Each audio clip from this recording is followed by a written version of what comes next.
Congo, réalité, vision, chaîne na biso, et le bakama kambo vérité. Tous s'abonner biso sur Awa. Avec le maréchal Amos Semi Kito. Chers amis téléspectateurs, je vous demande simplement d'aller plus vite, de vous abonner massivement dans Congo, réalité, vision.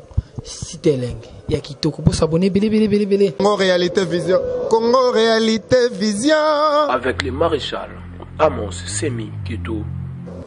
Congo, réalité, vision, chaîne na biso, et le bakama kambo vérité. Tous s'abonner biso sur Awa. Na Congo, réalité, vision. Congo, réalité, vision, chaîne na biso, et le bakama kambo vérité. Avec le maréchal. Ils fait pour le bonheur de l'humanité tout entière, à travers leur réalisation en faveur du peuple. Martin appartenait sûrement à cette catégorie d'hommes forts et rien, mais alors, rien n'empêche à la réalisation de leur dessein. C'est la classe de Übermensch dont parlait le philosophe allemand Nietzsche, c'est-à-dire des hommes élus par Dieu pour opérer des miracles au profit de l'humanité, chacun en son temps et à sa génération. Le président directeur général de l'ISICA appartenait fortement à cette catégorie d'hommes exceptionnels en ce qui réconcilie les intérêts et les aspirations de toute une communauté et de tout un pays. Aussi se dirait qu'il avait conviction, je cite, ce n'est pas mon handicap qui va m'empêcher de faire de grandes choses pour mon peuple. Fin de citation. Effectivement, le PDG Martin avait compris que pour assurer le bonheur de son peuple, il garantit les chances de développement de tous les secteurs nécessaires à cet effet. Il fallait opter pour la voie du savoir, de la science et de la technologie. Il avait décidé instinctivement de nous dire, et de façon de plus originale, compte tenu des habitudes alors, d'initier un programme de formation supérieure technique en lui dotant des infrastructures d'éducation, d'enseignement universitaire de pointe, compétitif et au standing international à tous les niveaux. Martin avait vite compris, en effet, que l'école est un conservatoire de connaissances et de services de formation d'une élite sociale exceptionnelle, seule capable d'opérer une réelle cohésion sociale par la recherche du bien, du fait et du beau. Vous avez compris que l'école est seule capable de donner des espoirs et des solutions partagées aux besoins sociaux à travers lesquels les masses populaires, handicapées et valides se reconnecter et mobiliseront leur volonté, leurs énergies et leurs imaginations rassemblées. Comme chez beaucoup d'autres génies historiques, tel le président Theodore Roosevelt, qui gagna en 1944 l'élection présidentielle à l'Amérique du haut de sa chaise roulante, Martin avait bien compris que la science est sacrée. La science relève du domaine du sacré et c'est en cela qu'elle implique un réel pouvoir, une réelle puissance. La science dote les savants de l'effort de pensée qui lui permet de percer les secrets du réel et saisir le mystère de l'univers, mystère indispensable à une insertion cohérente et harmonieuse de l'homme dans le cosmos. C'est la raison pour laquelle, pour garantir la puissance d'État, l'adresse avait opté pour la formation de sa jeunesse. Aussi avait-elle connu sa renommée par ses gymnases et ses Jeux olympiques, tandis que la Scola romaine formait l'élite patricienne au service du gouvernement puis de l'Empire.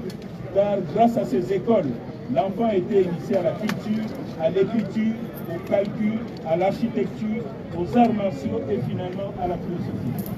Ainsi, d'essence divine, le savoir est aussi d'essence collégiale.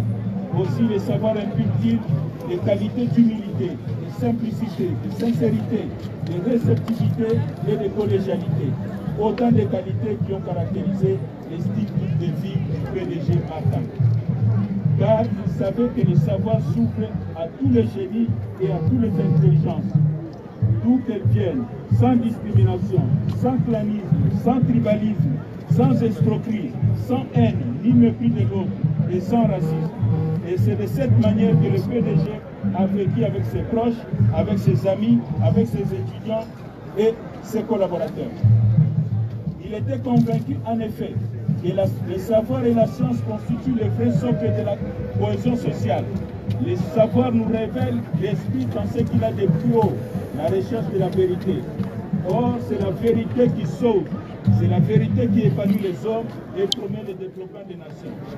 Comme disait Descartes, c'est grâce à la découverte de la vérité et des lois de la nature, par le biais de la science, que les hommes s'efforcent de parvenir à des connaissances, à des techniques et à des inventions qui leur sont utiles à la vie et qui, en même temps, en font maître et possesseur de la nature. Cher Martin, c'est fort de toutes ces vertus éducatives dans la formation de vos concitoyens que vous demeurez à jamais le mentor d'inspirer pour le bonheur de l'humanité tout entière, à travers leur réalisation en faveur du peuple. Martin appartenait sûrement à cette catégorie d'hommes forts et rien, mais alors, rien n'empêche à la réalisation de leur dessein.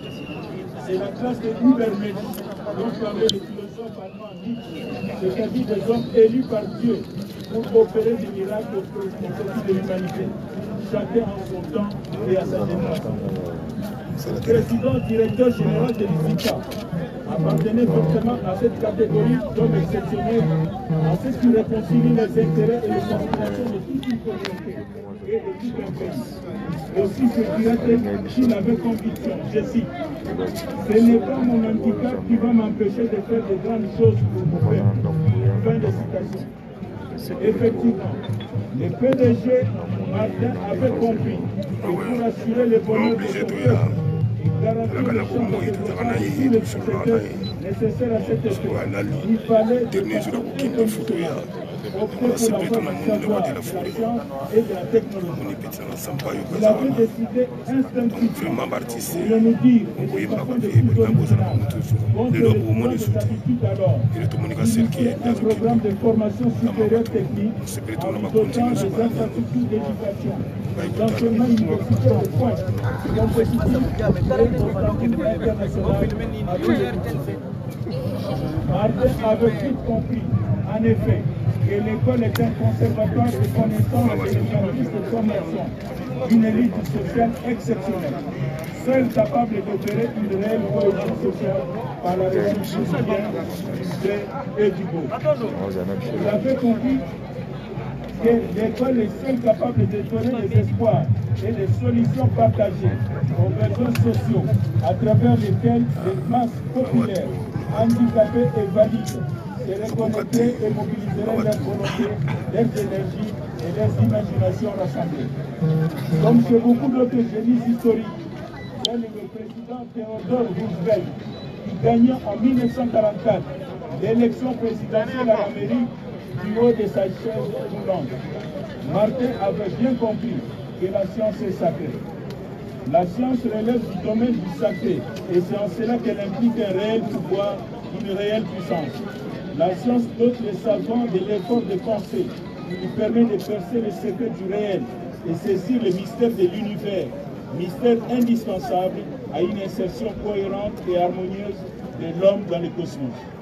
C'est la raison pour laquelle, pour garantir la puissance d'État, l'adresse avait opté pour la formation de sa jeunesse. Aussi avait-elle connu sa renommée par ses gymnases et ses Jeux olympiques, tandis que la Scola romaine formait l'élite patricienne au service du gouvernement puis de l'Empire, car grâce à ces écoles, l'enfant était initié à la culture, à l'écriture, au calcul, à l'architecture, aux arts martiaux et finalement à la philosophie. Ainsi, d'essence divine, le savoir est aussi d'essence collégiale. Aussi, le savoir implique des qualités d'humilité, de simplicité, de sincérité, de réceptivité et de collégialité. Autant de qualités qui ont caractérisé les styles de vie du PDG Martin.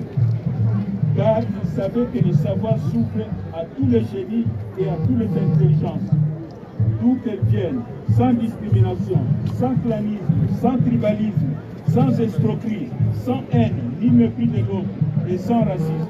Et c'est de cette manière que le PDG a vécu avec ses proches, avec ses amis, avec ses étudiants et ses collaborateurs. Il était convaincu en effet que le savoir et la science constituent le vrai socle de la cohésion sociale. Le savoir nous révèle l'esprit dans ce qu'il a de plus haut, la la recherche de la vérité. Or, c'est la vérité qui sauve, c'est la vérité qui épanouit les hommes et promet le développement des nations. Comme disait Descartes, c'est grâce à la découverte de la vérité et des lois de la nature, par le biais de la science, que les hommes s'efforcent de parvenir à des connaissances, à des techniques et à des inventions qui leur sont utiles à la vie et qui, en même temps, en font maître et possesseur de la nature.